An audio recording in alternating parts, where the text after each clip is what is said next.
Chapter 3, Crippled God, just finished. Wow, I feel like big reveal in that last scene in the chapter. I'm just gonna get this out of the way. I don't know who the Quick Ben is.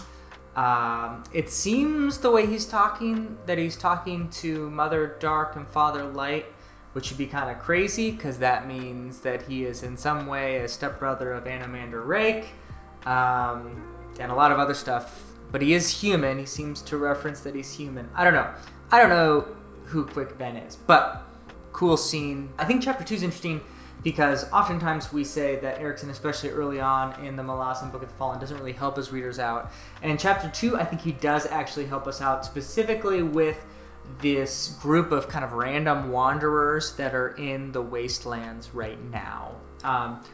Mappo, Gruntle, Setok, a couple others. This kind of weird mix of a bunch of people, Precious Thimble, and the remnants of the Trigal Trade Guild. So all these people kind of randomly came together. We get perspectives from almost all of them in this chapter.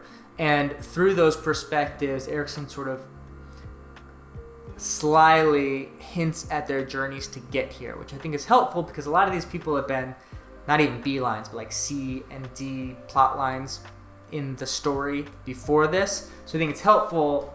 It was helpful definitely to me as a reader to get caught up on them. I think it's a really interesting development that Olar Ethiel comes to them and barters with them for this, the child, because it actually works out that she gets the child, which I wasn't expecting. But that makes sense to sort of focus the purpose of the Talan Imas upon this living thing. It reminds me a lot of Silver Fox in Memories of Ice. Interesting storyline. Mappo, I think, is really interesting. I didn't mention in my other reading vlog about the reference to Akarium being asleep and that who is it, Calm? I forget exactly. Someone wounds him in the side and makes him bleed, and he's just like sleeping somewhere. Ikarium is such a dilemma to me as a reader because I like his storyline, but often it's been all over the place and hard to get a clear grasp of what his purpose is in the narrative, which is probably the point. But I don't really know where he is right now, what he's doing, what he had to do with the Battle of the Kachain Chamal in the last book. It seemed that he was involved with some sorcery there and the arisal of the new Azath house, but I don't know. Ikarium is weird, and Mappo setting out for him I think is interesting, and I'm excited to see where that goes. Gruntle is always a great character. I love spending some time in his head. This like wizened old warrior who hates war but is the mortal sword of the Tiger of Summer. Final thing I'll say about the chapter is Draconis, I think, is a great character and really gives off sort of the feel of the gods as a whole that we've met. He seems benevolent, but we also know that in some ways he started all of this trouble. So just like Karul, we're sort of inclined to like him, but also that seems like a front and that we will be deceived by him and he's actually going to be a bad guy at the end, which I think is sort of the feel of all the gods. So I'm very interested now that Draconis is free, what's going to happen. I'm very interested on the sword on his back that gives off some Dragnifur vibes, but obviously isn't.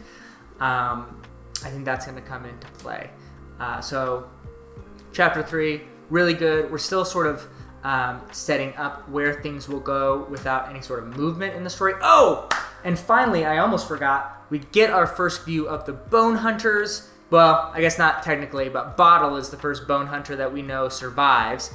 And he survives. I like that sequence of him sort of like piecing his soul back together because we heard at the end of Dust of Dreams that he is helping out by invading the bodies of a lot of these different like vultures and stuff to fight, but that is going to tear his soul apart. But apparently he was able to come together, and he is now trailing the Bone Hunters with Ruthan Good, or Gud, I'm not sure exactly how to say that, who himself is sort of this questionable character. Not questionable in the sense of like his morality, but like we don't know exactly what his real identity is. He I assumed had died in the last one, but obviously is not dead yet. So he's obviously some kind of ascendant or powerful being. Bottle asks if he's a storm rider, but we don't really know what that means. So very interesting. Again, chapter 3, I'm really starting to get drawn into the narrative as usual with the openings of these books. And I can already tell that Crippled God is going at a very fast pace. I think things are moving faster than they have in other books. And I think that's because Dust of Dreams really set up a lot of the stuff. And Crippled God is going to be almost all payoff. So 100 pages in, that definitely feels like it's going to be the case. First in, last out.